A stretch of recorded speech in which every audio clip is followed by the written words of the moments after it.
wonderful Wizard of Oz. Oh, and forgive the knock on the mic. But welcome back. Welcome back. I've been very happy that everyone's been hanging out.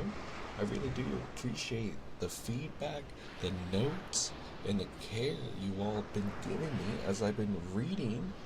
In fact, I'm going to hydrate right now.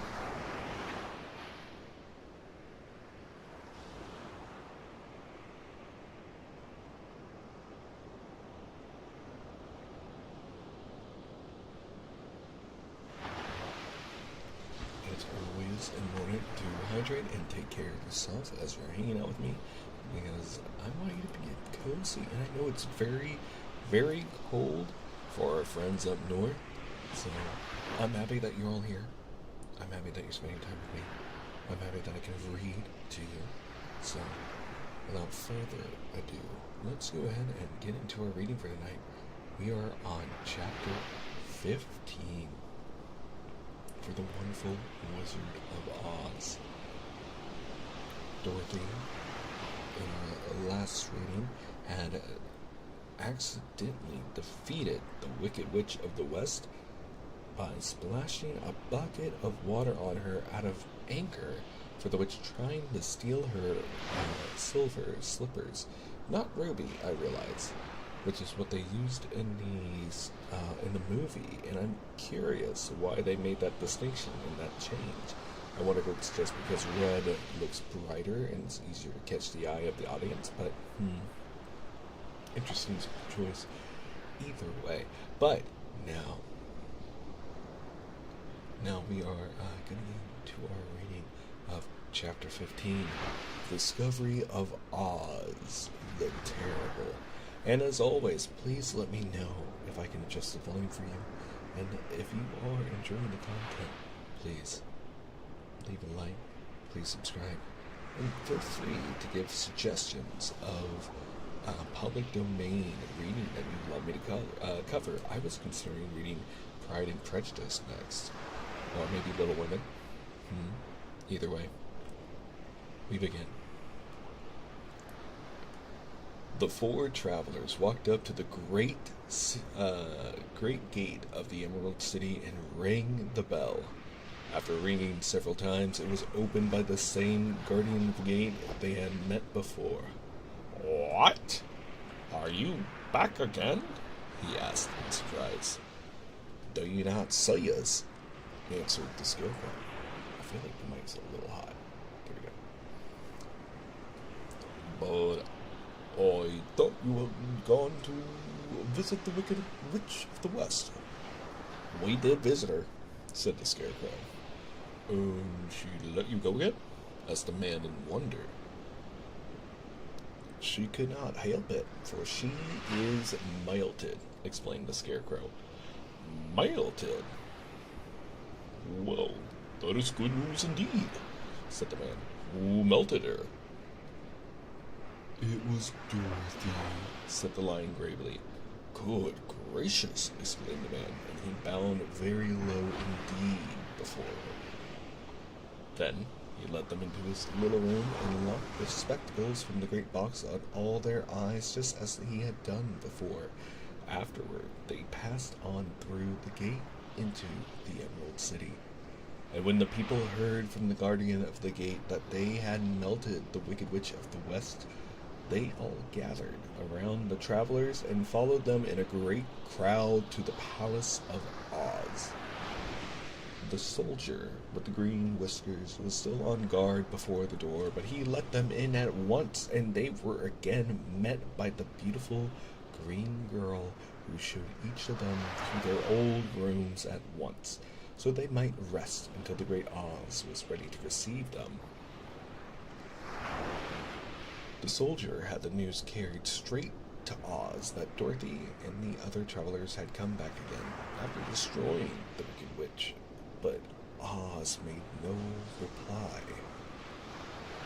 They thought the great wizard would send for them at once, but he did not. They had no word from him the next day, nor the next, nor the next. The waiting was tiresome and wearing. And at last they grew vexed that Oz should treat them in so poor a fashion after sending them to undergo hardships and slavery. So, the Scarecrow at last asked the Green Girl to take another message to Oz, saying if he did not let them in to see him at once, they would call the Wicked Monkeys to help them and find out whether he kept his promises or not. When the wizard was given this message, he was so frightened that he sent word for them to come to the throne room at 4 minutes after 9 o'clock the next morning. He had once met the Wicked Monkeys in the land of the West, and he did not wish to meet them again. The 4 travelers passed a sleepless night, each thinking of the gift Oz had promised to bestow upon him. Dorothy fell asleep only once, and then she dreamed she was in Kansas, where Aunt Em was telling her how glad she was to have her little girl home again.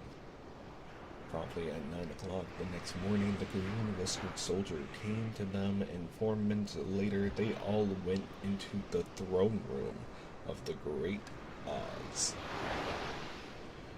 Of course, each one of them expected to see the wizard in the shape he had taken before, and all were greatly surprised when they looked about and saw no one at all in the room. They kept close to the door and was close to one another, for the stillness of the empty room was more dreadful than any of the forms they had seen Oz take. Presently, they heard a voice, seeming to come from somewhere near the top of the great dome, and it said solemnly, "I am Oz, the great and terrible. Why do you seek me?" They looked again in every part of the room, and then seeing no one, Dorothy asked, "Where are you?" "I am everywhere," answered the voice, "but to the eyes of common mortals I am invisible. I will now seat myself upon the throne that you may converse with me." Indeed, the voice seemed just then to come straight from the throne itself, so they walked toward it and stood in a row while Dorothy said, "We have come to claim our promise, O Oz." "What promise?" asked Oz. "You promised to send me back to Kansas when the Wicked Witch was destroyed," said the girl. "And you promised me brains," said the Scarecrow. "And you promised me a heart," said the Tin Woodman. "And you promised to give me courage," said the Cowardly Lion. "Is the Wicked Witch really destroyed?" asked the voice, and Dorothy thought it trembled a little. "Yes," she answered.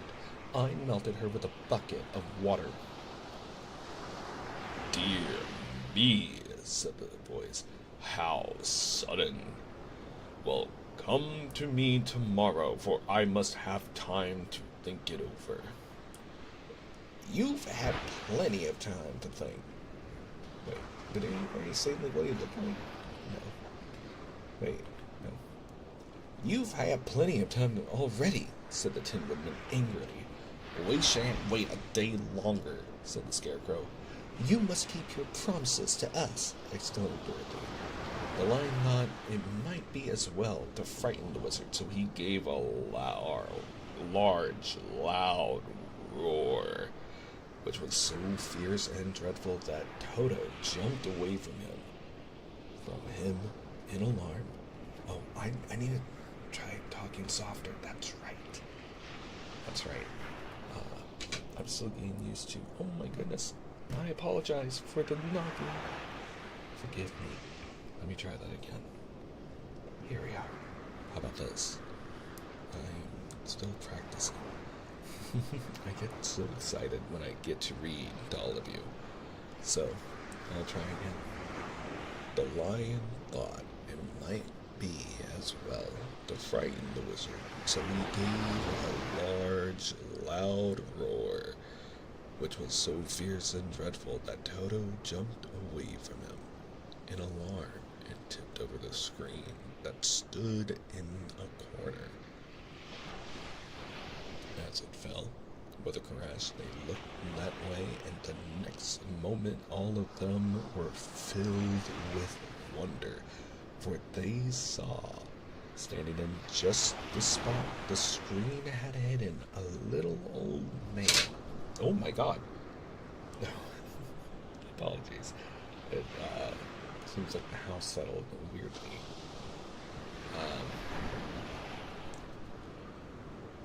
For they saw, standing in just the spot the screen had hidden, a little old man with a bald head and a wrinkled face, who seemed to be as much surprised as they were. The Tin Woodman, raising his axe, rushed toward the little man and cried out, "Who are you?"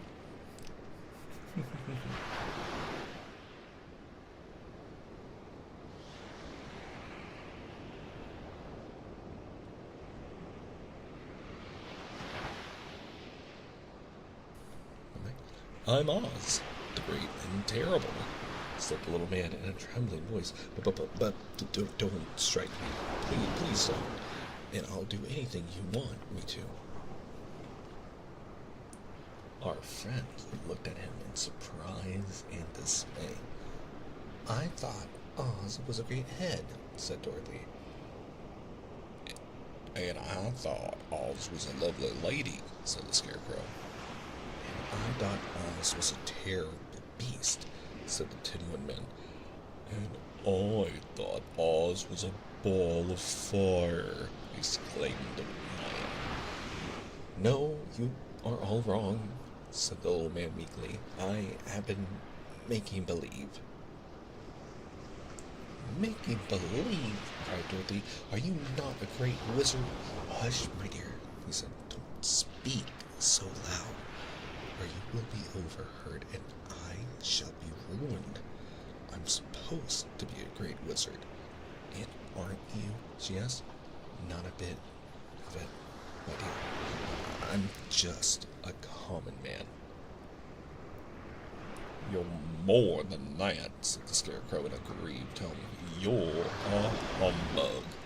Exactly so, declared the little man, rubbing his hands together as if it pleased him. "I am a humbug." "But this is terrible," said the Tin Woman. "How shall I ever get my heart?" "Or I my courage?" asked the lion. "Or I my brains?" wailed the Scarecrow, wiping the tears from his eyes with his coat sleeve. "My dear friends," said Oz, "I pray you not to speak." Hello? Uh-oh.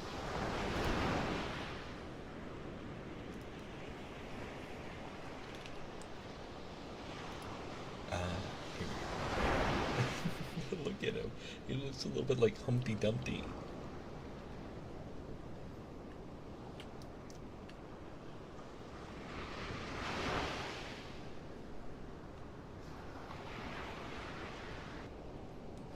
Of these little things, think of me and the terrible trouble I'm in at being found out.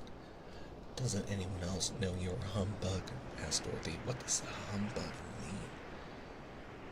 "No one knows it but you four and myself," replied Oz.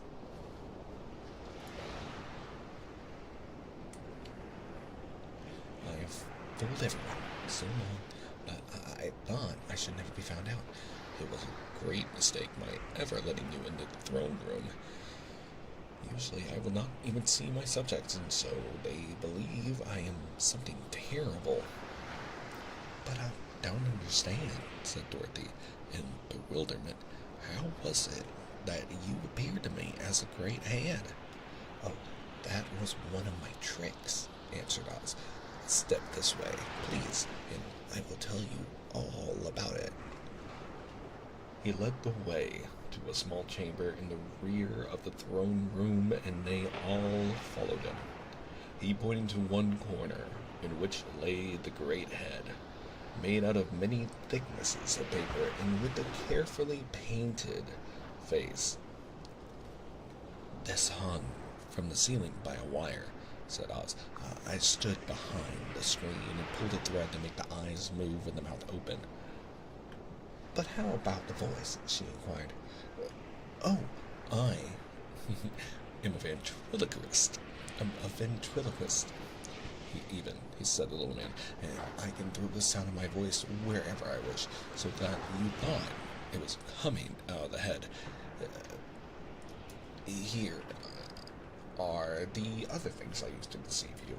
He showed the scarecrow the dress and the mask he'd worn when he seemed to be the lovely lady, and the Tin Woodman saw that his terrible beast was nothing but a lot of skins sewn together with slats to keep their sides out. As for the ball of fire, the false wizard had hung that also from the ceiling. It was really a ball of cotton, but when oil was poured upon it, the ball burned fiercely. Really, said the Scarecrow, you ought to be ashamed of yourself for being such a humbug. I certainly am, answered the little man sorrowfully, but it was the only thing I could do. Sit down, please. There are plenty of chairs, and I will tell you my story. So, they sat down and listened while he told the following tale. I was born in Omaha. Wow, that isn't very far from Kansas, cried Dorothy. No, but it's farther from here, he said, shaking his head at her sadly. When I grew up, I became a ventriloquist, and at that I was very well trained by a great master. I can imitate any kind of bird or beast. Here he meow, like a kitten, that Toto picked up his ears and looked everywhere to see where she was. After a time, continued Oz, I tired of that and became a balloonist. What is that? Asked Dorothy. A man who goes up in a balloon on circus day so as to draw a crowd of people together and get them to pay to see the circus, he explained. Oh, she said, I know. Well, one day I went up in a balloon and the ropes got twisted so that I couldn't come down again. It went way up above the clouds so far that a current of air struck it and carried it many, many miles away. For a day and a night I traveled through the air, and on the morning of the second day I awoke and found the balloon floating over a strange and beautiful country. It came down gradually, and I was not hurt a bit, but I found myself in the midst of a strange people who, seeing me come from the clouds, thought I was a great wizard. Of course, I let them think so, because they were very afraid of me, and promised to do anything I wished them to. Just to amuse myself and keep the good people busy, I ordered them to build the city and my palace, and they did it all willingly and well. Then I thought, as the country was so green and beautiful, I would call it the Emerald City, and to make the name fit better, I put green spectacles on all the people, so that everything they saw was green. But isn't everything here green? Asked Dorothy. No more than in any other city, replied Oz, but when you wear green spectacles, why, of course, everything you see looks green to you. The Emerald City was built a great many years ago, for I was a young man when the balloon brought me here, and I am a very old man now. But my people have worn green glasses on their eyes so long that most of them think it really is an Emerald City, and it certainly is a beautiful place, abounding in jewels and precious metals and every good thing that is needed to make one happy. I have been good to the people, and they like me. But ever since this palace was built, I have shut myself up and would not see any of them. One of my greatest fears was the witches, for while I had no magical powers at all, I soon found out that the witches were really able to do wonderful things. There were 4 of them in this country, and they ruled the people who live in the north and south and east and west. Fortunately, the witches of the north and south were good, and I knew they would do me no harm, but the witches of the east and west were terribly wicked. And had they not thought I was more powerful than they themselves, well, they would surely have destroyed me. As it was, I lived in deadly fear of them for many years, so you can imagine how pleased I was when I heard your house had fallen on the Wicked Witch of the East. When you came to me, I was willing to promise anything if you would only do away with the other witch. But now that you have melted her, I am ashamed to say that I cannot keep my promises. Da-da-da-da. I think you are a very bad man, said Dorothy. Oh no, my dear, I'm really a very good man, but I'm a very bad wizard, I must admit it. Can't you give me brains? Asked the Scarecrow. You don't need them. You are learning something every day. A baby has brains, but it doesn't know much. Experience is the only thing that brings knowledge, and the longer you are on Earth, the more experience you are sure to get. That may all be true, said the Scarecrow, but I shall be very unhappy unless you give me brains. The false wizard looked at him carefully. Well, he said with a sigh. I'm not much of a magician, as I said, but if you will come to me tomorrow morning, I will stuff your head with brains. I cannot tell you how to use them. However, you must find that out for yourself. Oh, thank you, cried the Scarecrow. I'll find a way to use them, never fear. But how about my courage? Asked the lion anxiously. You have plenty of courage, I'm sure, answered Oz.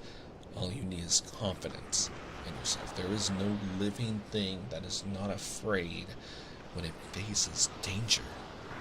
True courage is in facing danger when you are afraid, and that kind of courage you have plenty.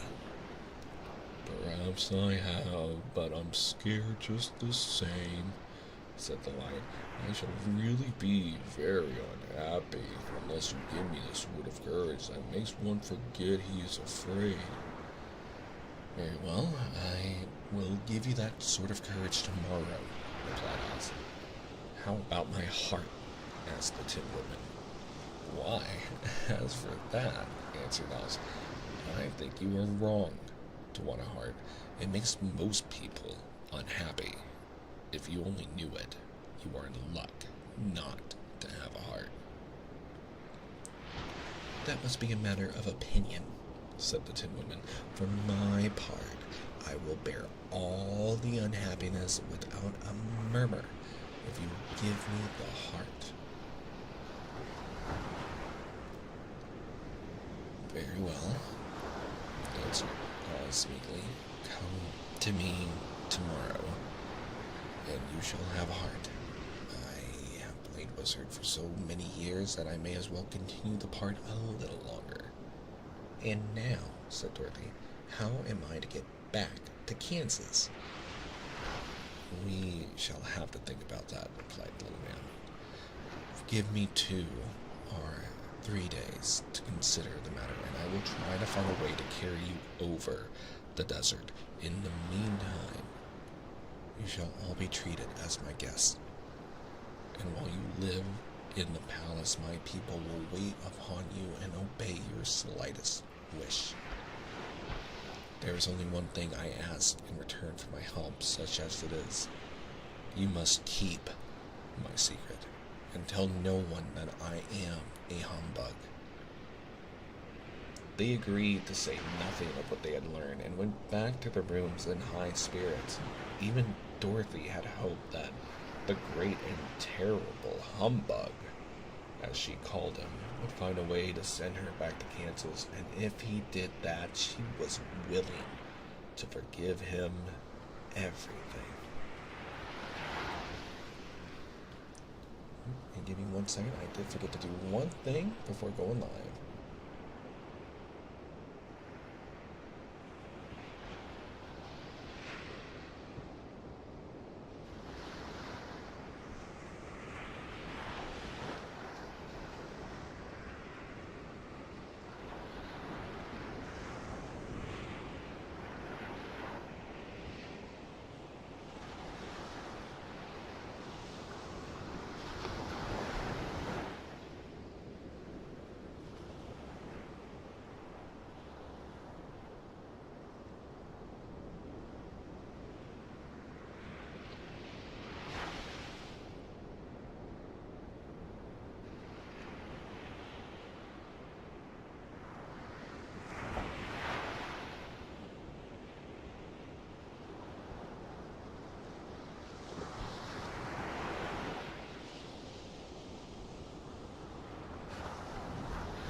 Thank you for the alert.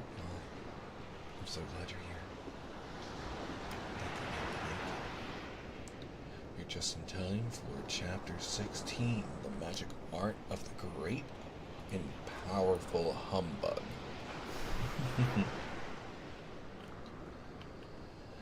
Next morning, the Scarecrow said to his friends, "Congratulate me, I'm going to Oz to get my brains at last. When I return, I shall be as other men are." "I have always liked you as you were," said Dorothy simply. "It is kind of you to like the Scarecrow," he replied, "but surely you will think more of me when you hear the splendid thoughts of my new brain is going to turn out." Then he said goodbye to them all in a cheerful voice and went to the throne room, where he rapped upon the door.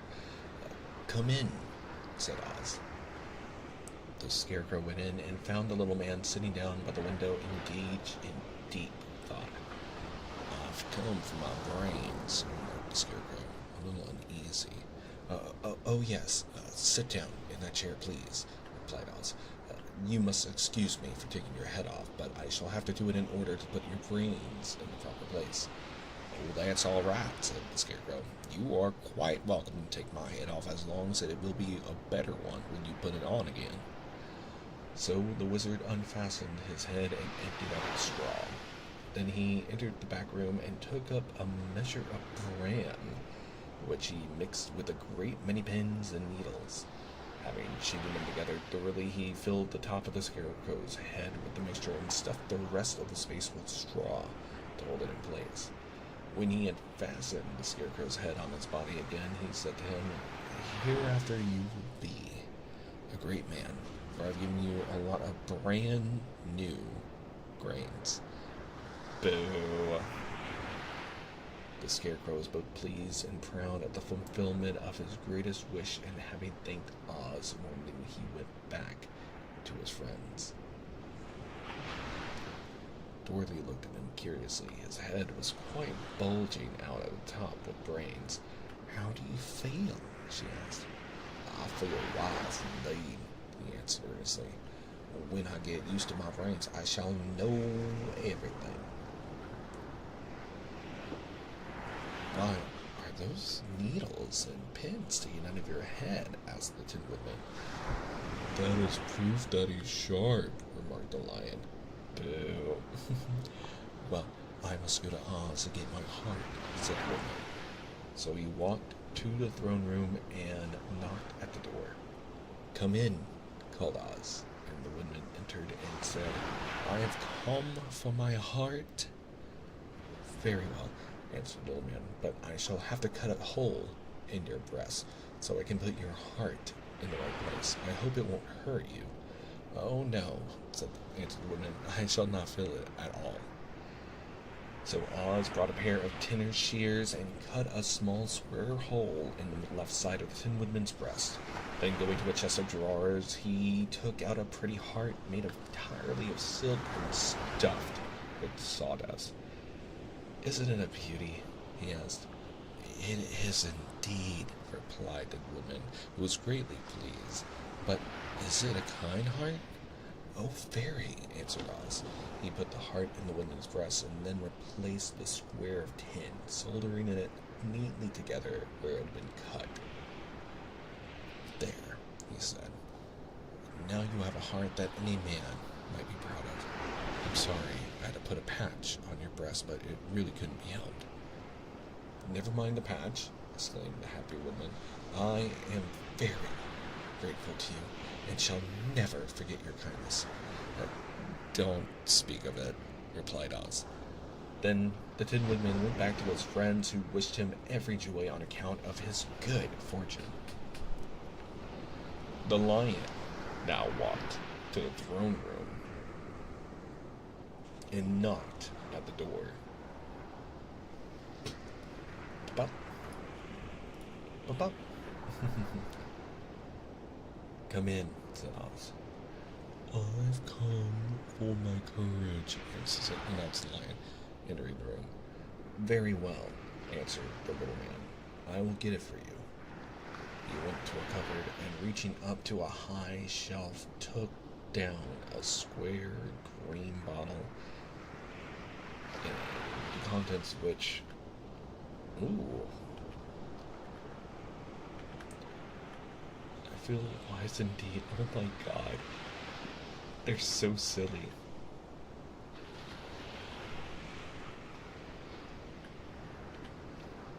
He poured into a green gold dish, beautifully carved.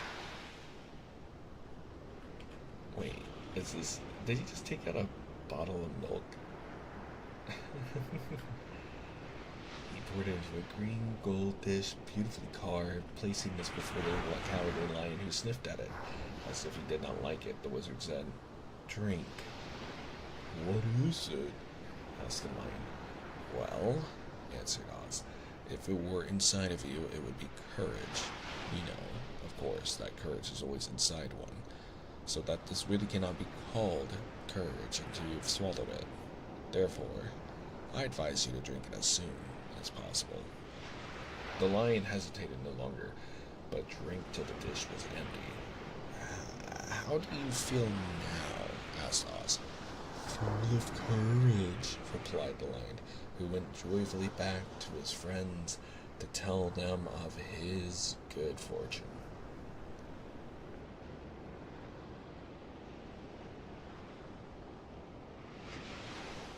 Oz left himself, smiled to think of his success in giving the Scarecrow and the Tin Woodman and the Lion exactly what they thought they wanted. How can I help being a humbug, he said, when all these people make me do things that everybody knows can't be done? It was easy to make the Scarecrow and the Lion and the Woodman happy because they imagine I can do anything, but it will take more than imagination to carry Dorothy back to Kansas, and I'm sure I don't know how it can be done. Chapter 17. How the balloon was launched. For 3 days, Dorothy heard nothing from Oz. These were sad days for the little girl, although her friends were all quite happy and content.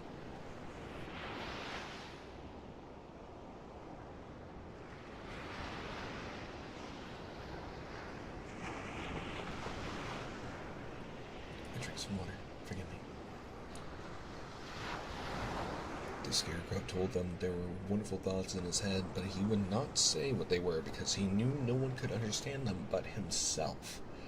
When the Tin Woodman walked about, he felt his heart rattling around his breast and told Dorothy he had discovered it to be a kinder and more tender heart than the one he had owned when he was made of flesh.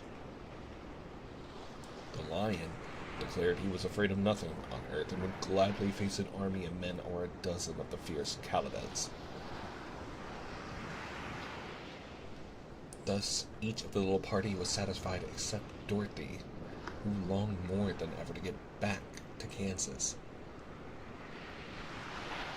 On the fourth day, to her great joy, Oz sent for her, and when she entered the throne room, he said pleasantly, "Sit down, my dear. I think I have found the way to get you out of this country." "And back to Kansas?" she asked eagerly. "Well, I'm not sure about Kansas," said Oz, "for I haven't the faintest notion which way it lies. But the first thing to do is to cross the desert, and then it should be easy to find your way home." "How can I cross the desert?" she inquired. "Well, I'll tell you what I think," said the little man. "You see, when I came to this country, it was in a balloon. You also came with the air being carried by a cyclone. So, I believe the best way to get across the desert will be through the air. Now, it is quite beyond my powers to make a cyclone, but I've been thinking the matter over, and I believe I can make a balloon." "How?" asked Dorothy. "A balloon," said Oz, "is made of silk, which is coated with glue to keep the gas in. I have plenty of silk in the palace, so it will be no trouble for us to make the balloon, but in all this country there is no gas to fill the balloon with it to make it float." "If it won't float," remarked Dorothy, "it will be of no use to us." "True," asked Oz. "But there is another way to make it float, which is to fill it with hot air. Hot air isn't as good as gas, for if the air should get cold, the balloon would come down in the desert, and we should be lost." "We!" exclaimed the girl. "Are you going with me?" "Yes, of course," replied Oz. "I am tired of being such a humbug. If I should go out of this palace, people would soon discover I am not a wizard, and then they would be vexed with me for having deceived them. So I have to stay shut up in these rooms all day, and it gets tiresome. I'd much rather go back to Kansas with you and be in a circus again." "I shall be glad to have your company," said Dorothy. "Thank you," he answered. "Now, if you'll help me sew the silk together, we will begin work on the balloon." So Dorothy took a needle and thread, and as fast as Oz cut the strips of silk into a proper shape, the girl sewed them neatly together.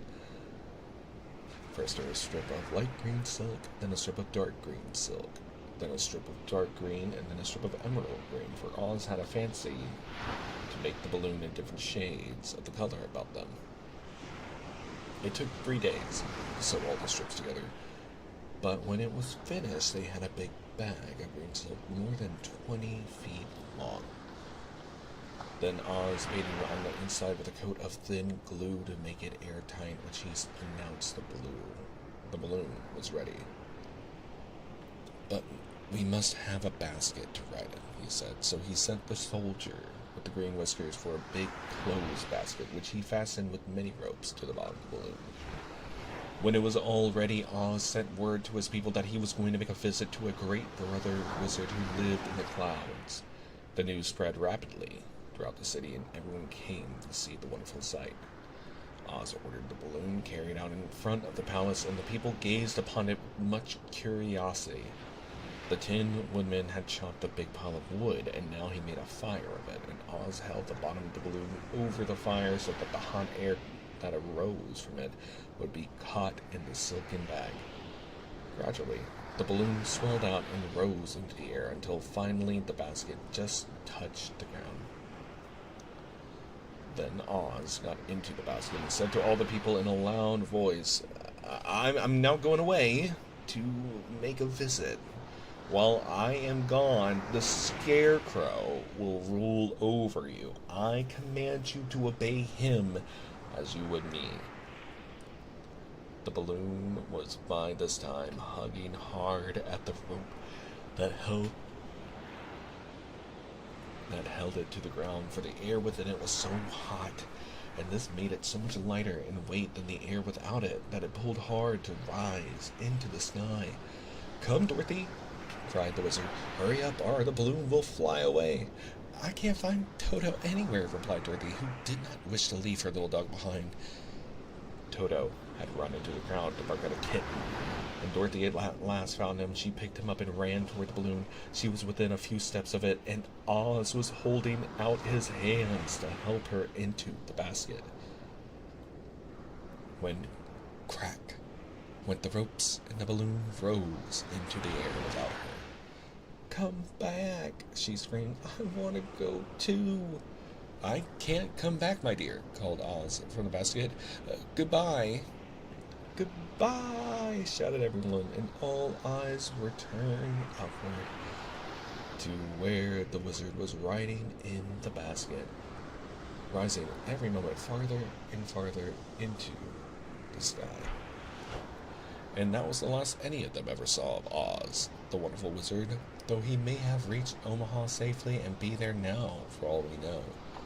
But the people remembered him lovingly and said to one another, "Oz was always our friend. When he was here, he built for us this beautiful Emerald City. And now he is gone, he has left the wise Scarecrow to rule over us." Oop! Still for many days, they grieved over the loss of the wonderful wizard and would not be comforted.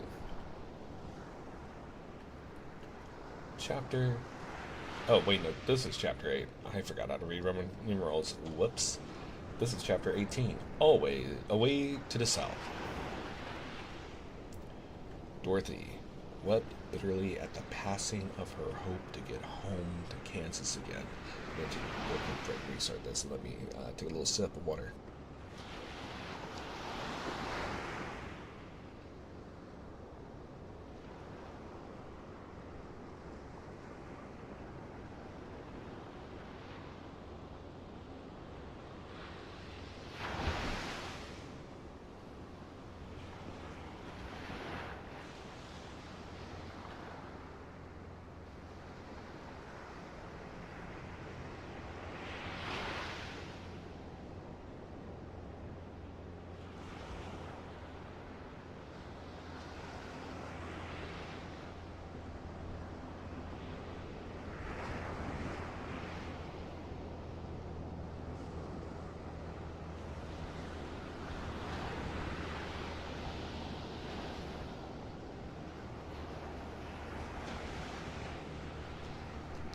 Dorothy wept bitterly at the passing of her hope to get home to Kansas again.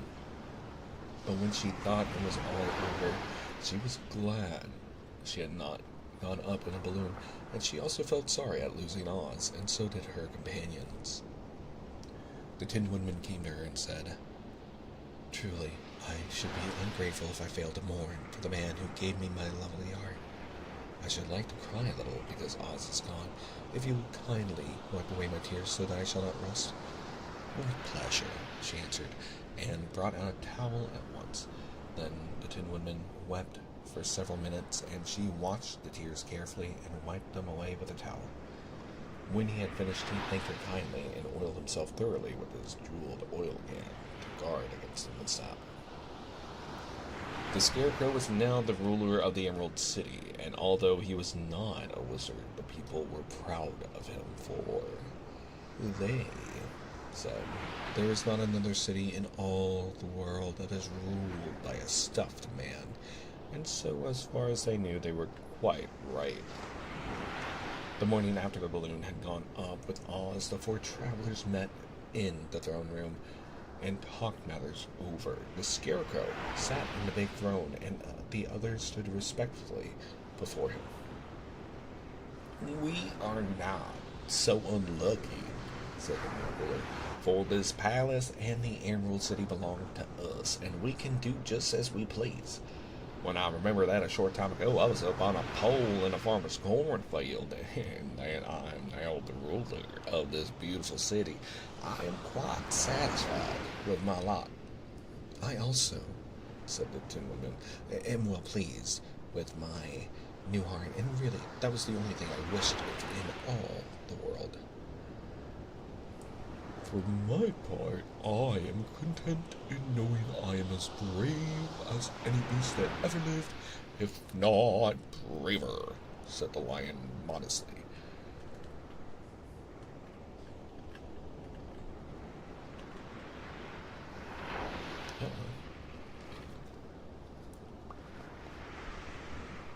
Reload, little page, reload. Oh, please reload, won't you? Won't you, kindly? Won't you, dear? Do that for me. Try that again. Don't look in my browser, chat. How could you? Look at a man's browser. Oh no, we might have to skip a page. If Dorothy would only be content to live in the... Oh my goodness. This is cute. I really like this. She's got the biggest pout. I love how bold and cool the lion looks, by the way. I think it looks neat. Here we go. We just had to wait for the book to catch up and load. If only Dorothy could only be contented to live in the Emerald City, continued the Scarecrow, we might all be happy together. But I don't want to live here, cried Dorothy. I want to go to Kansas and live with Aunt Em and Uncle Henry. Well then, what can be done? Inquired the woman. The Scarecrow decided to think, and he thought so hard that the pins and needles began to stick out of his brains. Finally, he said, why not call the winged monkeys and ask them to carry over the desert? I never thought of that, said Dorothy joyfully. It's just the thing. I'll go at once for the golden cap. When she brought it into the throne room, she spoke the magic words, and soon the band of winged monkeys flew in through an open window and stood before her. This is the second time you have called us, said the Monkey King. Before what do you wish? I wanted you to fly me to Kansas, said Dorothy. But the Monkey King shook his head. That cannot be done, he said. We belong to this country alone and cannot leave it. There has never been a winged monkey in Kansas yet, and I suppose there never will be, for they don't belong there. We shall be glad to serve you in any way in our power, but we cannot cross the desert goodbye. And with another bow, the Monkey King spread his wings and flew away through the window, followed by all his men. Well, that's rude. That was a waste of wishing. He could have, said, what else would you rather have me to do? But whatever. Dorothy was almost ready to cry with disappointment. I have wasted the charm of the golden cap to no purpose, she said, for the winged monkeys cannot help me. It is certainly too bad, said the tender-hearted woodman. The Scarecrow was thinking again, and his head bulged out so horribly that Dorothy feared it would burst. Let us call in the soldier with the green whiskers, he said, and ask his advice. The soldier was summoned and entered the throne room timidly, for while Oz was alive, he never was allowed to come further than the door. This little girl, said the Scarecrow to the soldier, wishes to cross the desert. How can she do so? I cannot tell, answered the soldier, for nobody has ever crossed the desert, unless it was Oz himself. Ooh. Is there no one who can help me? Asked Dorothy earnestly. Glinda might, he suggested. Glinda? Wait, so she's not the Witch of the North? Scandal? What? Who is Glinda? Inquired the Scarecrow. Why, it's Ariana Grande. Sorry. I'll stick to the but. The Witch of the Sound. She is the most powerful of all the witches and rules of the Quadlands. Besides, her castle stands on the edge of the desert, so she may know a good way to cross it. Glinda is a good witch, isn't she? Asked the child. Nice. I'm so glad you can relax with us. Thank you for being here. The Quadlands think she is good, said the soldier, and she is kind to everyone. I have heard that Glinda is a beautiful woman who knows how to keep young in spite of the many years she has lived. How can I get to her castle? Asked Dorothy. The road is straight to the south, he answered, but it is said to be full of dangers to travelers. There are wild beasts in the woods, and a race of queer men who do not like strangers to cross their country. For this reason, none of the Quadlands ever come to the Emerald City. The soldier left them, and the Scarecrow said, It seems, in spite of dangers, that the best thing Dorothy can do is to travel to the land of the South and ask Glinda to help her. For, of course, if Dorothy stays here, she will never get back to Kansas. You must have been thinking again, remarked the Tin Woodman. Hi, said the Scarecrow. I shall go with Dorothy, declared the Lion, for I am tired of your city and long for the woods and the country again. I am really a wild beast, you know. Besides, Dorothy will need someone to protect her. That is true, agreed the Woodman. My axe may be of service to her, so I also will go with her to the land of the South. When shall we start? Asked the Scarecrow. Are you going? They asked in surprise. Certainly. If it wasn't for Dorothy, I should never have had brains. She lifted me from the pole in the cornfield and brought me to the Emerald City, so my good luck is all due to her. I shall never leave her until she starts back to Kansas for good and all. Thank you, said Dorothy, gratefully. You are all very kind to me, but I should like to start as soon as possible. We shouldn't keep Ariana Grande waiting for us. She's a very busy lady. I was totally know about which we were talking about, apparently. We shall go tomorrow morning, returned the Scarecrow. So, now let us all get ready, for it will be a long journey.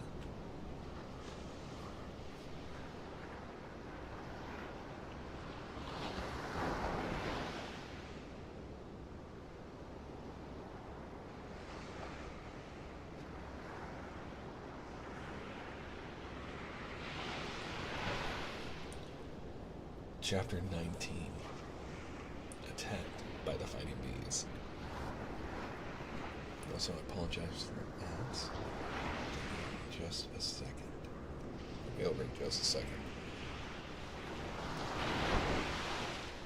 The next morning, Dorothy kissed the pretty green girl goodbye, and they all shook hands with the soldier with the green whiskers, who had walked with them as far as the gate. When the guardian of the gate saw them, again he wondered greatly that they could leave the beautiful city to get into new trouble, but he at once unlocked their spectacles, which he put back into the green box, and gave them many good wishes to carry them. You are now our ruler, he said to the Scarecrow, so you must come back to us as soon as possible. I certainly shall if I am able, the Scarecrow replied, but I must help Dorothy to get home first. As Dorothy bade the good-natured guardian a last farewell, she said, I've been very kindly treated in your lovely city, and everyone has been good to me. I cannot tell you how grateful I am. Don't try, my dear, he answered. We should like to keep you with us, but if it is your wish to return to Kansas, I hope you find a way. He then opened the gate of the outer wall, and they walked forth and started upon their journey. The sun shone brightly as our friends turned their faces towards the land of the south. They were all in the best of spirits and laughed and chatted together.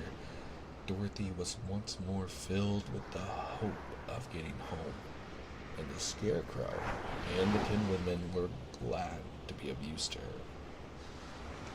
As for the lion, he sniffed the fresh air with delight and whisked his tail from side to side in pure joy at being in the country again, while Toto ran around them and chased the moths and butterflies, barking merrily all the time.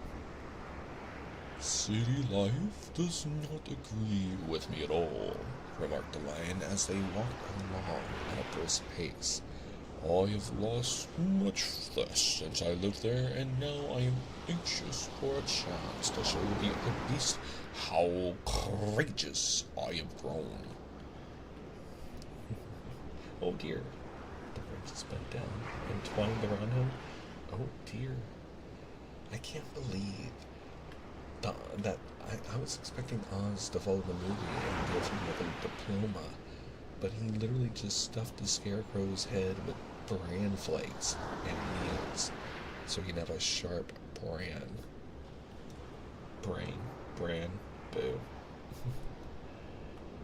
They now turned and took a last look at Emerald City. All they could see was a mass of towers and steeples behind the green walls, and high up above everything the spires and dome of the Palace of Oz. Oz was not such a bad wizard after all, said the Tin Woodman, as he felt his heart rattling around in his breast. He knew how to give me brains, and very good brains too, said the Scarecrow. If Oz had been taking a dose of the same courage he gave me, added the lion, he would have been a brave man. Dorothy said nothing. Oz had not kept the promise he made her, but he had done his best so she forgave him. As he said, he was a good man, even if he was a bad wizard. The first day's journey was through the green fields and bright flowers that stretched about the Emerald City on every side. They slept that night on the grass when they put the stars over them, and they rested very well indeed. In the morning, they traveled on until they came to a thick wood. There was no way of going around it, for it seemed to extend to the right and left as far as they could see. And besides, they did not dare change the direction of their journey for fear of getting lost, so they looked for the place where it would be easiest to get into the forest. The Scarecrow, who was in the lead, finally discovered a big tree with such wide, spreading branches that there was room for the party to pass underneath. So he walked forward to the tree, but just as he came under the first branch, they bent down and twined around him, and the next minute he was raised from the ground and flung headlong among his fellow travelers. This did not hurt the Scarecrow, but it surprised him, and he looked rather dizzy when Dorothy picked him up. Here's another space between the trees, called the lion. Let me try first, said the Scarecrow, for it doesn't hurt me to get thrown about. He walked up to another tree as he spoke, but its branches immediately seized him and tossed him back again. This is strange, exclaimed Dorothy. What shall we do? The trees seem to have made up their minds to fight us and stop our journey. Weren't there fighting trees in the movie as well? I believe I will try it myself, said the woodman. And shouldering his axe, he marched up to the first tree that had handled the scarecrow so roughly. When a big branch bent down to seize him, the woodman chopped at it so fiercely that he cut it in two. At once, the tree began shaking all its branches as if in pain, and the Tin Woodman passed safely under it. Come on, he shouted to the others. Be quick. They all ran forward and passed under the tree without injury, except Toto, who was caught by a small branch and shaken until he howled. But the woodman promptly chopped off the branch and set the little dog free. The other trees in the forest did nothing to keep them back, so they made up their minds that only the first row of trees could bend down with their branches, and that probably these were the policemen of the forest, and given this wonderful power in order to keep strangers out of it. The four travelers walked with ease through the trees until they came to the further edge of the wood. Then, to their surprise, they found before them a high wall which seemed to be made of white china. It was smooth, like the surface of a dish and higher than their heads. What shall we do now? Asked Dorothy. I will make a ladder, said the Tin Woodman, for we certainly must climb over the wall. Chapter 10. The Dainty China Country.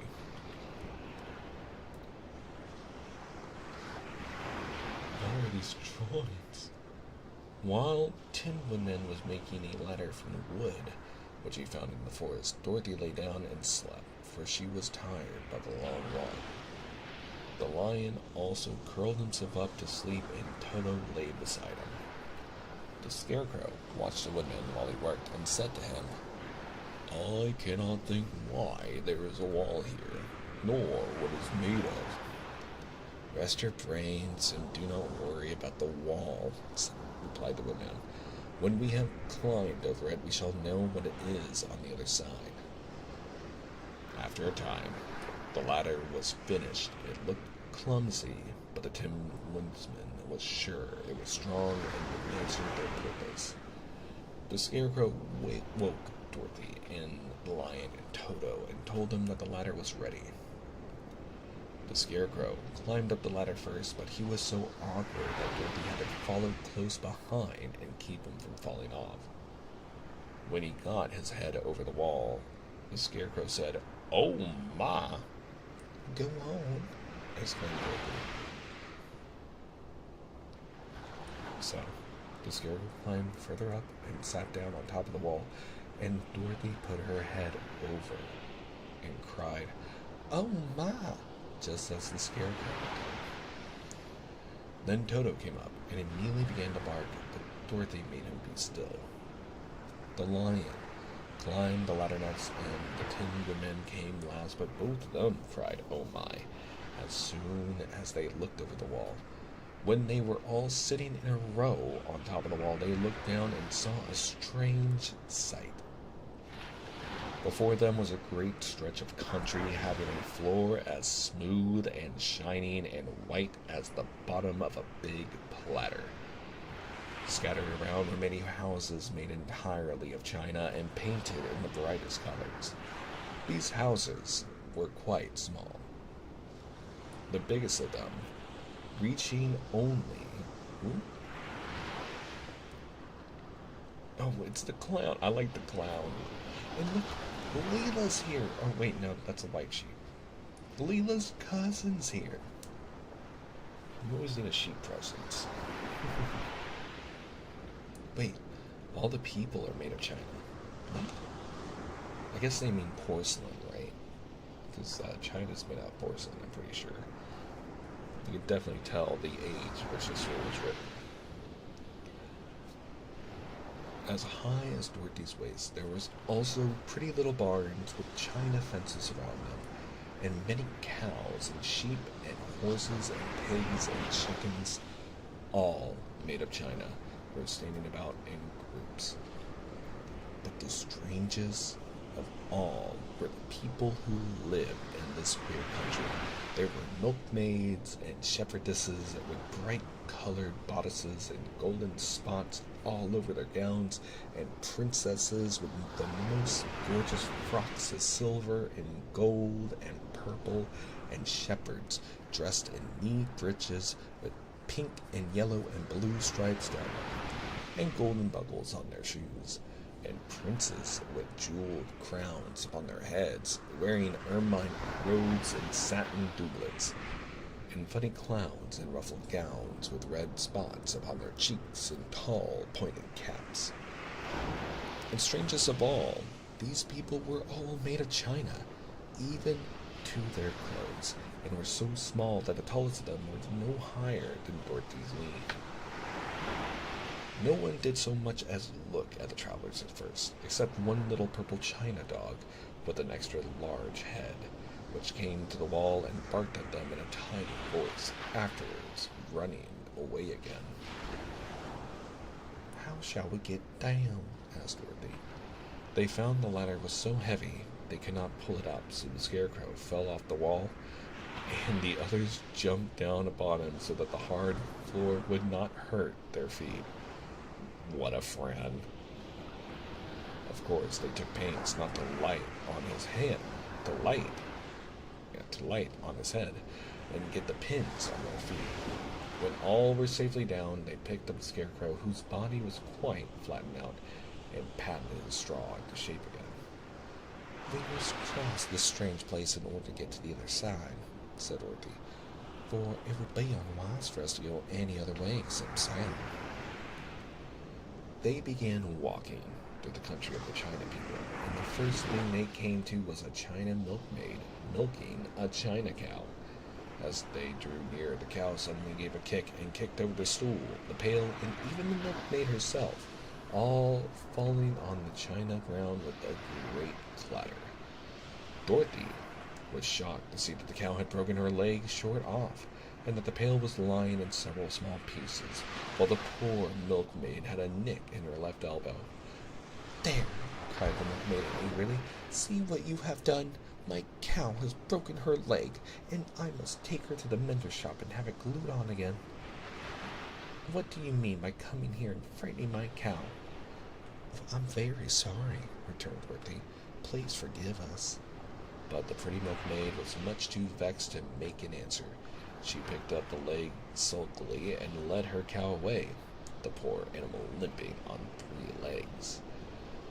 As long as she left them, the milkmaid cast many reproachful glances over her shoulder at the clumsy strangers, holding her nicked elbow to her side. Dorothy was quite grieved at this mishap. "We must be very careful here," said the kind-hearted woman, "or we may hurt these pretty little people so they will never get over it." A little farther on, Dorothy met a most beautiful dressed young princess, who stopped short as she saw the strangers and started to run away. Dorothy wanted to see more of the princess, so she ran after her, but the China girl cried out, "Don't chase me! Don't chase me!" She had such a frightened little voice that Dorothy stopped and said, "Why not?" "Because," answered the princess, also stopping a safe distance away, "if I run, I may fall down and break myself." "But couldn't..." Oh, I forgot their voice. "But couldn't you be mended?" asked the girl. "Oh, yes, but one is never so pretty after being mended, you know," replied the princess. "I suppose never," said Dorothy. Now, there is Mr. Joker, one of our clowns," continued the China lady, "who is always trying to stand upon his head. He has broken himself so often that he's mended in 100 places and doesn't look at all pretty. Here he comes now, so you can see for yourself." Indeed, A jolly little clown now came walking toward them, and Dorothy could see that in spite of his pretty clothes of red and yellow and green, he was completely covered with cracks, running every which way and showing plainly that he had been mended in many places. The clown put his hands in his pockets, and after puffing out his cheeks and nodding his head at them, saucily said, "My fair lady, why do you stare at poor Mr. Joker? You're as stiff and prim as if you're eaten up by poker." That's silly. "Be quiet, sir," said the princess. "Can't you see these are strangers and should be treated with respect?" "Don't mind Mr. Joker," said the princess to Dorothy. "He is considerably cracked in his head, and that makes him foolish." "Oh, I don't mind him a bit," said Dorothy. "But you are so beautiful," she continued, "that I'm sure I could love you dearly. Won't you let me carry you back to Kansas and stand you on Aunt Em's mantel shelf? I could carry you in my basket." "That would make me very unhappy," answered the China Princess. "You see, here in our country, we live contently and can talk and move around as we please, but whenever any of us are taken away, our joints at once stiffen and we can only stand straight and look pretty. Of course, that is all that is expected of us when we are on mantel shelves and cabinets and drawing room tables, but our lives are much pleasanter here in our own country." "That would not make you unhappy for all the world," exclaimed Dorothy. "So I'll just say goodbye." "Goodbye," replied the princess. They walked carefully through the China country.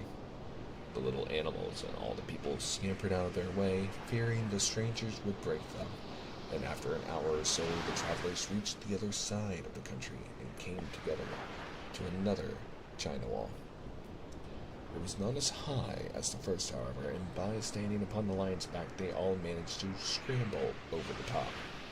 Then the lion gathered his legs beneath them and jumped on the wall, but just as he jumped, he upset a china church with his tail and smashed it to pieces. "That was too bad," said Dorothy, "but really I think we were lucky in not doing these poor little people more harm than breaking a cow's leg and a church. They're all so brittle." "They are indeed," said the Scarecrow, "and I am thankful I am made of straw and cannot be easily damaged. There are worse things in the world than being a scarecrow."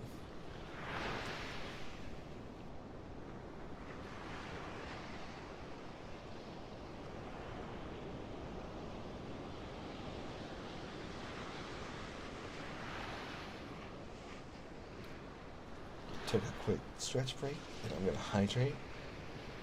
Give me 1 second.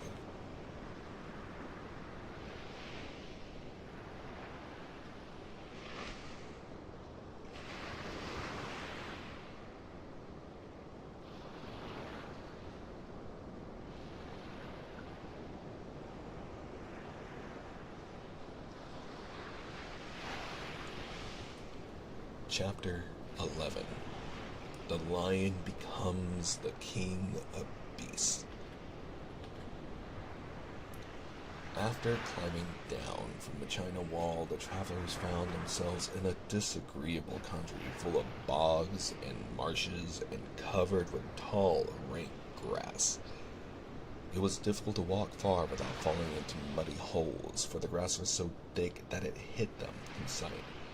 However, by carefully picking their way, they got safely along until they reached solid ground. But here the country seemed wilder than ever, and after a long and tiresome walk through the underbrush, they entered another forest where the trees were bigger and older than they had ever seen. "This forest is perfectly delightful," declared the lion, looking around him with joy. Never have I seen a more beautiful place. It seems gloomy, said the Scarecrow. Not a bit, answered the lion. I should like to live here all my life. See how soft the dried leaves are under your feet, and how rich and green the moss is that clings to these old trees. Surely no wild beast could wish for a pleasanter home. Perhaps there are wild beasts in the forest now, said Dorothy. I suppose there are, returned the lion, but I do not see any of them about. They walked through the forest until it became too dark to go any further. Dorothy and Toto and the lion lay down to sleep while the Windman and the Scarecrow kept watch over them as usual.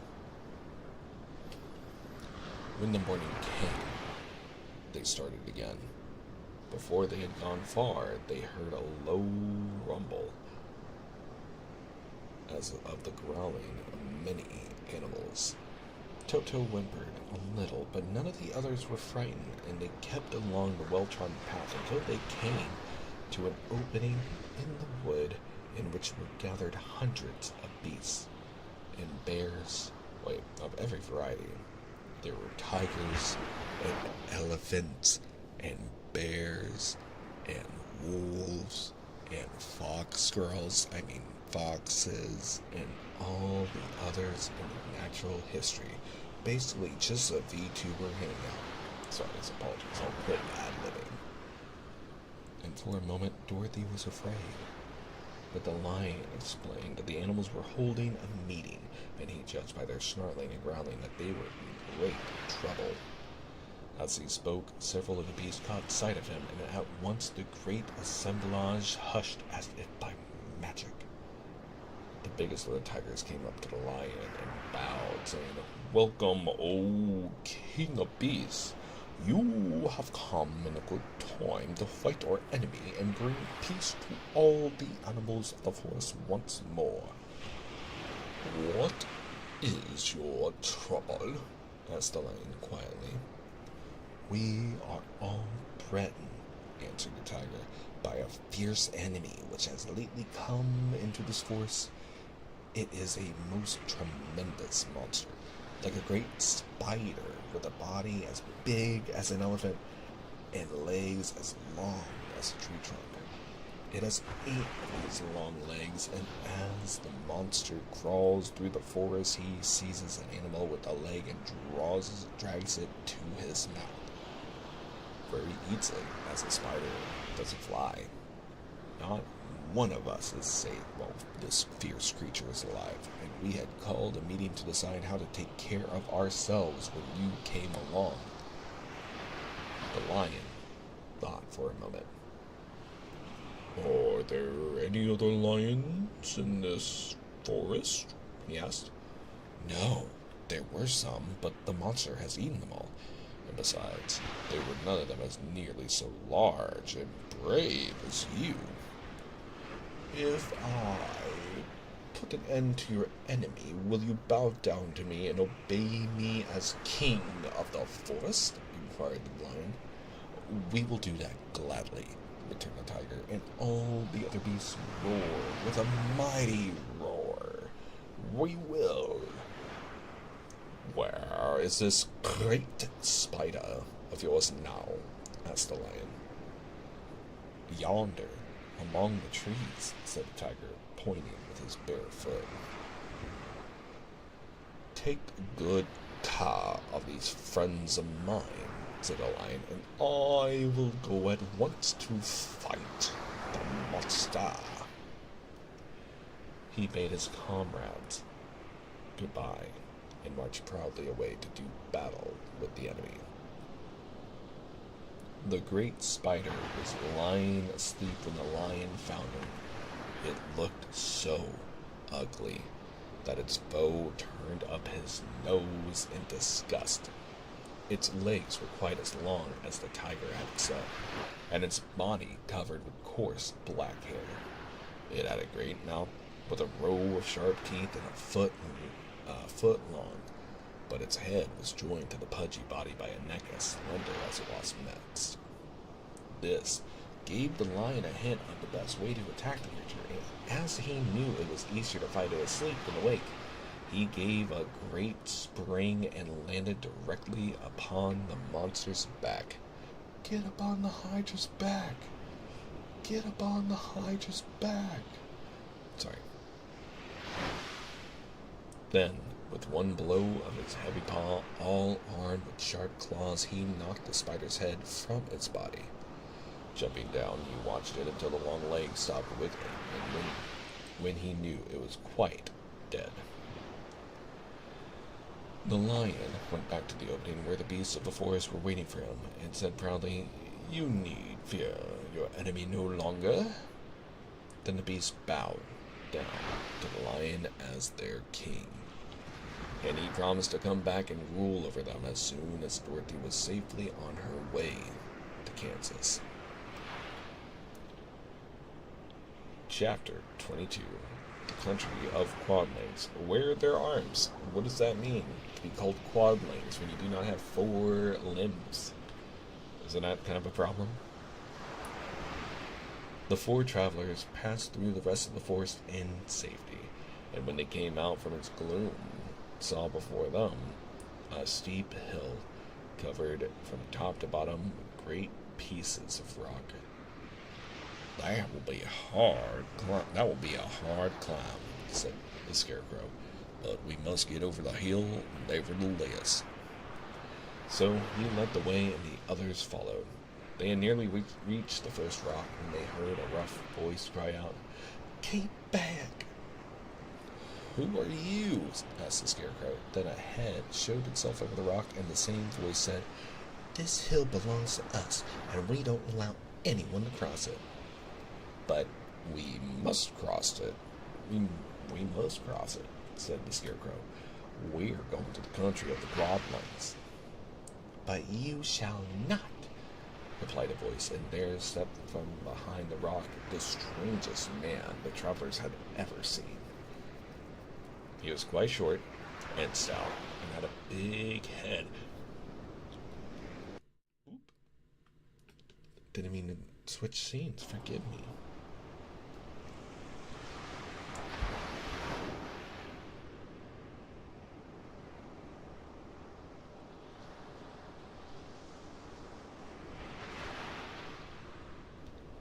Took a second to stretch.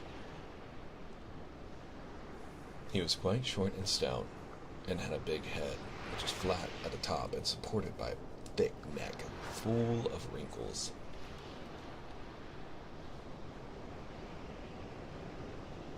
But he had no arms at all, and seeing this, the Scarecrow did not fear that so helpless a creature could prevent them from climbing the hill.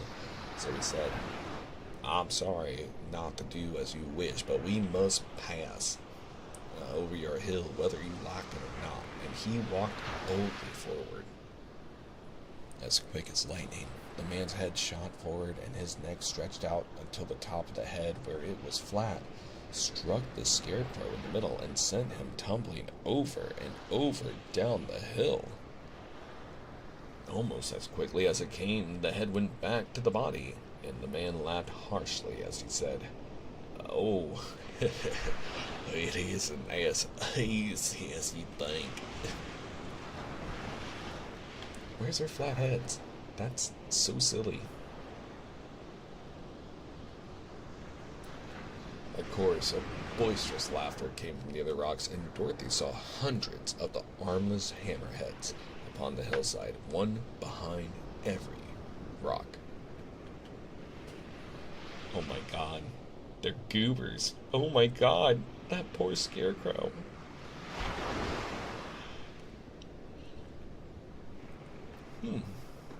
The lion became quite angry at the laughter caused by the Scarecrow's mishap, and giving a loud roar that echoed like thunder, he dashed up the hill. Again, a head shot swiftly out, and the great lion went rolling down the hill as if he had been struck by a cannonball. Dorothy ran down and helped the scarecrow to his feet, and the lion came up to her feeling rather bruised and sore and said, "It is useless to fight these people with shooting heads, and no one can withstand them." "What can we do then?" she asked. "Call the weakened monkeys," suggested the timberman. "You have still the right to command them once more." "Very well," she answered, and putting on the golden cap, she uttered the magic words. The monkeys were as prompt as ever, and in a few moments the entire band stood before her. "What are your commands?" answered the king of the monkeys, bowing low. "Carry us over the hill to the country of the Quadlings," answered the girl. "It shall be done," said the king, and at once the winged monkeys caught the four travelers and Toto up in their arms and flew away with them. As they passed over the hill, the hammerheads yelled with vexation and shot their heads high in the air, but they could not reach the winged monkeys, which carried Dorothy and her comrades safely over the hill and set them down in the beautiful country of the Quadlings. "This is the last time you can summon us," said he to Dorothy. "So goodbye, and good luck to you." "Goodbye, and thank you very much," returned the girl. And the monkeys rose into the air and were out of sight in a twinkling. Sorry, I keep hitting my desk. Watch. The country of the Quadlings seemed rich and happy. There was a field upon field of ripening grain with well-paved roads running between them, and pretty rippling brooks with strong bridges across them. The fences and houses and bridges were all painted bright red, just as they had been painted yellow in the country of the Winkies and blue in the country of the Munchkins. The Quadlings themselves were short and fat and looked chubby and good-natured, dressed all in red, which showed bright against the green grass and the yellowing grain. The monkeys had set them down near a farmhouse, and the four travelers walked up to it and knocked at the door. It was opened by the farmer's wife, and when Dorothy asked for something to eat, the woman gave them all a good dinner, with 3 kinds of cake and 4 kinds of cookie, and a bowl of milk for Toto. "How far is it to the castle of Glinda?" "I'd very much want to see Ariana Grande sing That Boy Is Mine. I just love that song." Kidding. "It is not a great way," answered the farmer's wife. "Take the road to the south and you will soon reach it." Thanking the good woman, they started fresh and walked by the fields and across the pretty bridges until they saw before them a very beautiful castle. Before the gates were 3 young girls, dressed in handsome red uniforms trimmed with gold braid. And as Dorothy approached one of them, one of them said to her, "Why have you come to the South Country?" "To see the good witch who lives here," she answered. "Will you take me to her?" "Let me have your name, and I will ask Glinda, if she will receive you." They told who they were, and the girl soldier went into the castle. After a few moments, she came back to say that Dorothy and the others were to be admitted at once. I'm going to take this moment to hydrate real fast.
Chapter 18. The Good Witch grants Dorothy's wish.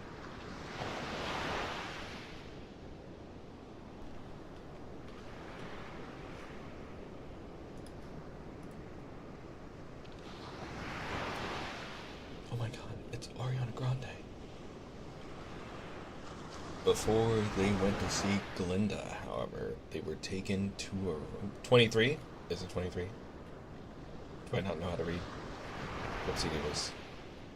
Man, I used to know Roman numbers so well. Well, hey, it's a number.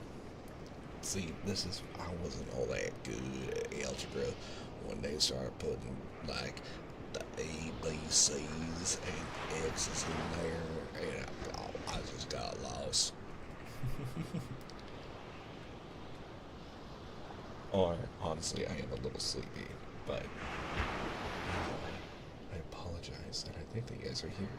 Or maybe I'm just not good at this ASMR thing, and I'm putting myself to sleep. Anyway, chapter 23. The Good Witch grants Dorothy's wish. Wait. Did I read that? I was reading it wrong somehow. Weird. Wow. 21? 20. Huh. Well, we did read a lot today. Maybe I'm just flying by. Reading out loud at the speed of sound. Got places to go. Gotta get Dorothy back to Kansas. What do I mean? I don't know what I mean.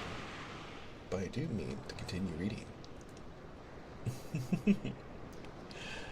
Anyway, let me try that again. Chapter 23. The Good Witch grants Dorothy's wish.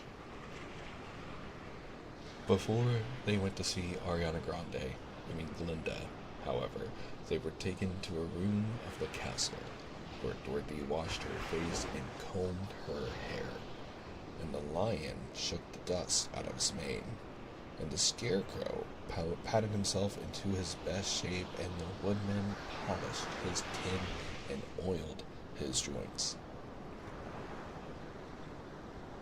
When they were all quite presentable, they followed the soldier girl into a big room where the witch Glinda sat upon a throne of rubies. She was both beautiful and young to their eyes. Her hair was a rich red in color and fell in flowing ringlets over her shoulders. Her dress was pure white, but her eyes were blue, and they looked kindly upon the little girl. "What can I do for you, my child?" she asked. Dorothy told the witch all of her story, how the cyclone had brought her to the land of Oz, how she had found her companions, and of the wonderful adventures they had met with. "My greatest wish now," she added, "is to get back to Kansas, for Aunt Emma surely thinks something dreadful has happened to me, and that will make her put on mourning. And unless the crops are better this year than they were last, I am sure Uncle Henry cannot afford it." Glinda leaned forward and kissed the sweet, upturned face of the loving little girl. "Bless your dear heart," she said.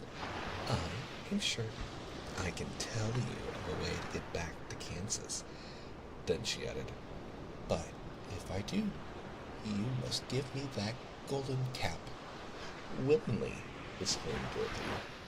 "Indeed, it is of no use to me now, and when you have it, you can command the winged monkeys 3 times." "And I think I shall need their service those 3 times," answered Glinda, smiling. Dorothy then gave her the golden cap, and the witch said to the scarecrow, "What will you do when Dorothy has left us?" Aww. So cute.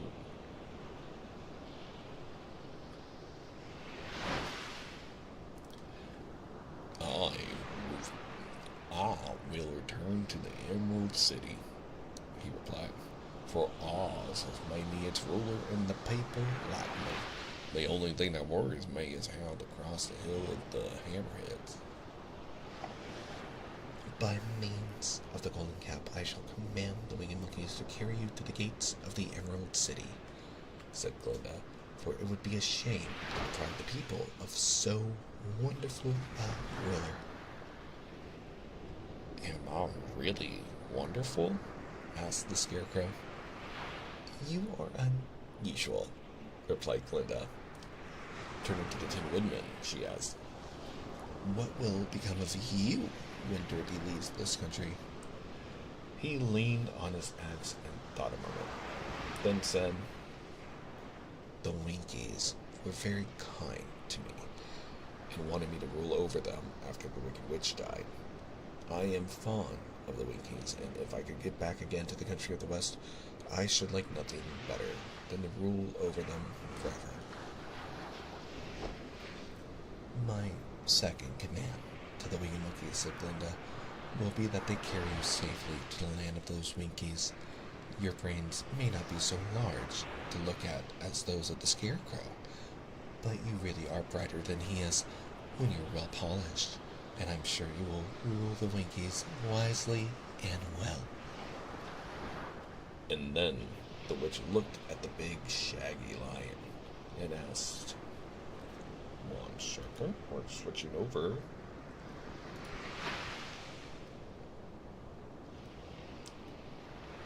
These are our last few pages. We're getting to the end of the story.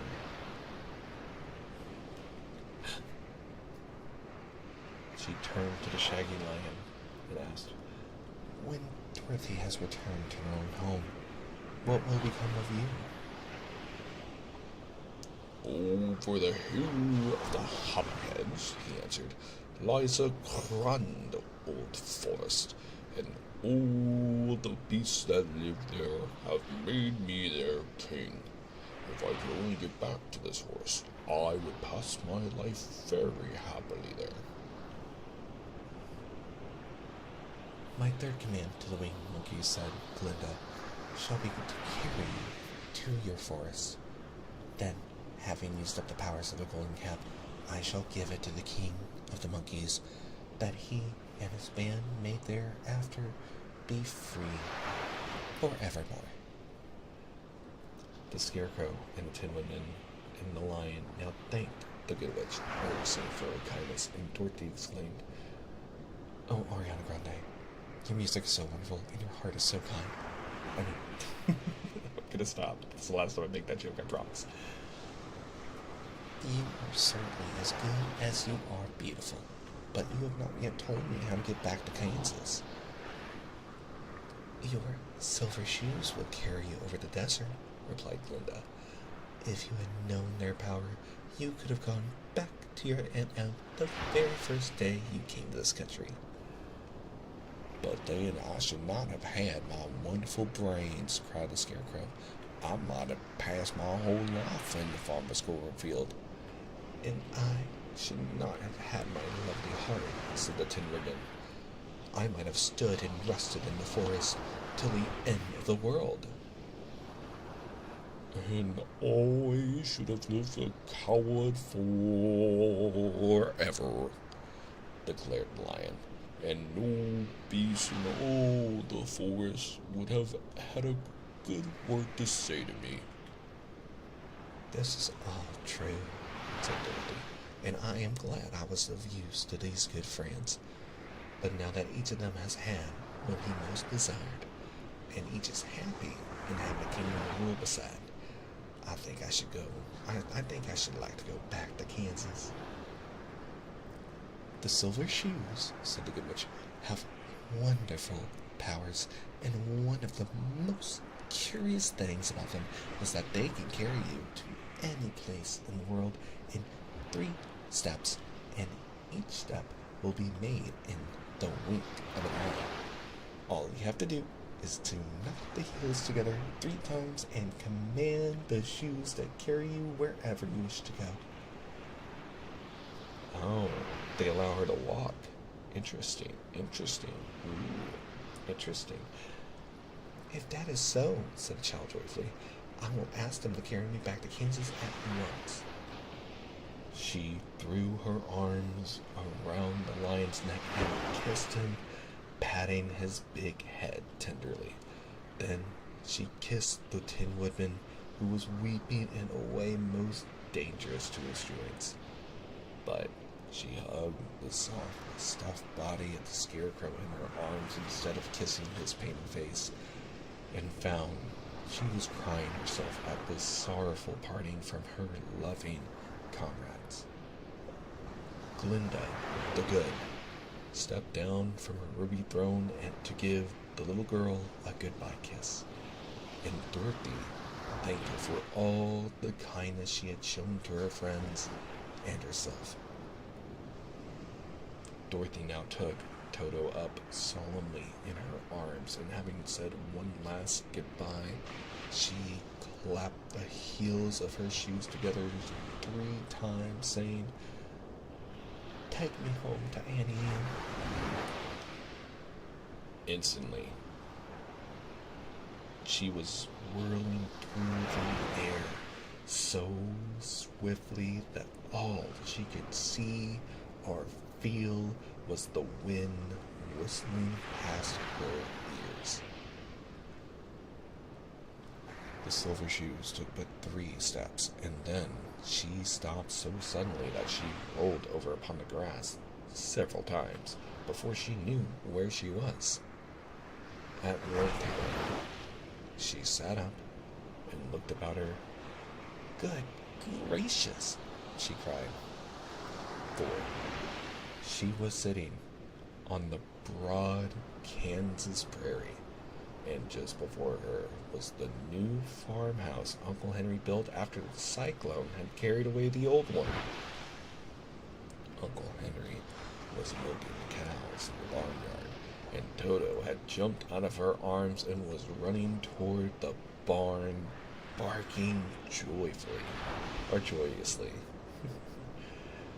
Dorothy stood up and found she was in her stocking feet, for the silver shoes had fallen off in her flight through the air and were lost forever in the desert. Chapter 24? Yeah, 24. Chapter 24. Home Again. Aunt M had just come out of the house to water. Oh, thank you for the hydrate. I'll hydrate right now.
Chapter 24.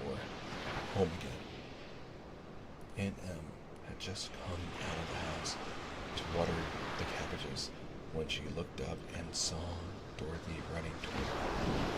"My darling child," she cried, folding the little girl in her arms and covering her with kisses. Where in the world did you come from? From the land of Oz, said Dorothy gravely. And here's Toto, too. And oh, Aunt Em, I'm so glad to be at home again. Oh, you could see her losing the shoes. How sad.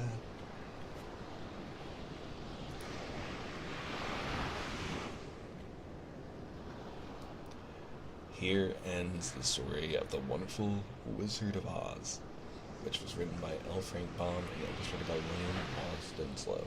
The engravings were made by the Illinois Engraving Company. The paper was supplied by Dwight Brothers Company. Talk about credits. And Messer A.R. Barnes, like Barnes and Noble? Barnes and Company printed the book for the publishers, the George M. Hill Company, completing it on the 15th day of May in the year 1900. Interesting. And that is the ending of the wonderful Wizard of Oz. Now, I think that there is a sequel, so let me check really quick about that.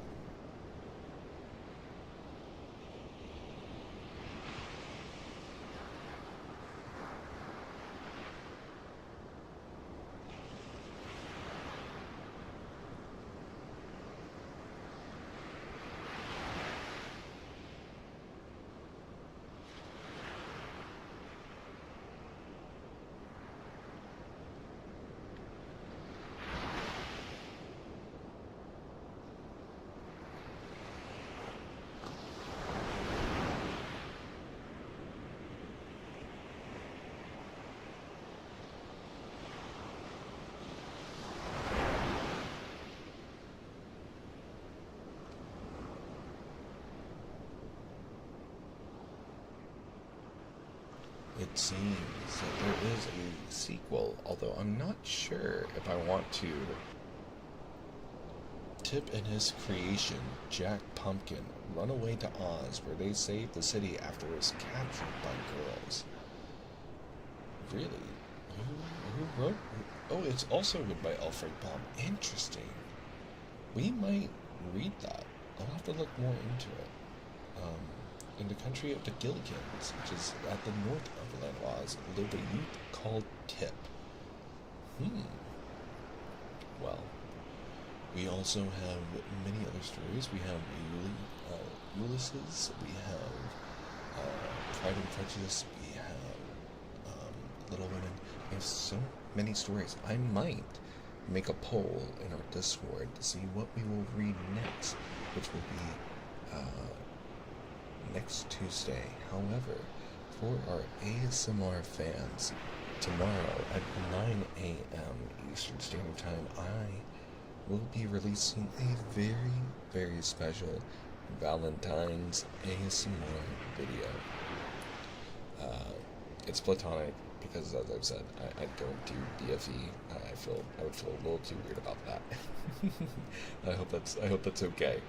But please stay tuned because I will be definitely sharing that tomorrow, and I'm very excited. I'm very proud of it. I'm actually probably going to work on it a little bit after this. Speaking of which, I am not going to be rating out tonight. I started a lot later than I meant to, and I did feel a little bad about it, but I'm happy that we were able to hang out and we were able to finish the book tonight, and I'm glad that so many friends did show up to say hi. So this is where we'll be ending. I thank you all for hanging out with me.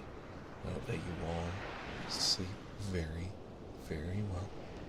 Or if you're not going to sleep just yet, that you make sure that you take your medicine, get some water, treat yourself to something tasty, and don't forget to brush your teeth, of course. Thank you all so much for hanging out with me. I hope you all have a great rest of your week. And if I don't see you tomorrow, which I will be streaming tomorrow at 10 a.m. Eastern Standard Time, well, I'll miss you, because happy Valentine's Day. Tomorrow we'll be playing A Sucker for Love. But until then, have a great night. Sleep well. I'll see you all next time. Goodbye. Goodbye, everyone.